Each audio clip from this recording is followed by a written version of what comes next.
আসসালামু আলাইকুম। আমার হাতে যে ফোনটি দেখতে পাচ্ছেন সেটা হচ্ছে Redmi Note 11। ফোনটাতে মূলত হাফ শট দেখতে পাচ্ছেন। এই ফোনটা অন্য দোকানে দেখিয়েছে, বাট উনি এটা চালু করতে পারে নাই, হাফ শটটা রিমুভ করতে পারে নাই। তো অপর পাশে উনি সিপিইউতে ইউএফএসে এবং অন্যান্য জায়গায় হিট দিয়েছে। আসলে মূলত এইসব শটগুলো আপনার বিভিন্ন ক্যাপাসিটর থেকে হতে পারে এবং নেটওয়ার্ক সেকশন থেকে, পাওয়ার সেকশন থেকে হতে পারে। উনি হঠাৎ করে যে সিপিইউতে আপনার হিট দিয়েছে, আসলে এগুলো ভুল ডিসিশন। তো প্রথম অবস্থায় আমরা জানি সেটা নেটওয়ার্ক আইসি থেকেই বেশিরভাগ ক্ষেত্রে এই ফোনগুলো শর্টিং হয়ে থাকে।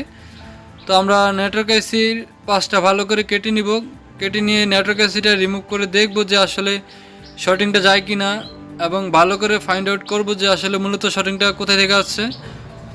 শর্টিংটা রিমুভ করার পরে যদি ফোনটা চালু না হয়, তাহলে আমরা পুনরায় সিপিইউ এবং ইউএফএস রিবুলিং করতে হবে।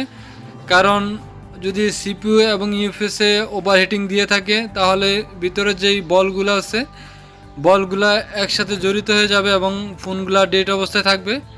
তো আজকে কিভাবে প্রপারলি ফোনটা চালু করা যায় আপনাদেরকে স্টেপ বাই স্টেপ দেখানোর চেষ্টা করব। তো ধৈর্য সহকারে ভিডিও দেখতে থাকেন। তো আমি অল্প একটু নেটওয়ার্ক আইসি রিমুভ করার জন্য কাটিং করে নিয়েছি। তো প্রথম অবস্থায় আমরা নেটওয়ার্ক আইসিটি রিমুভ করে দেখব যে আসলে শটটা যায় কি না।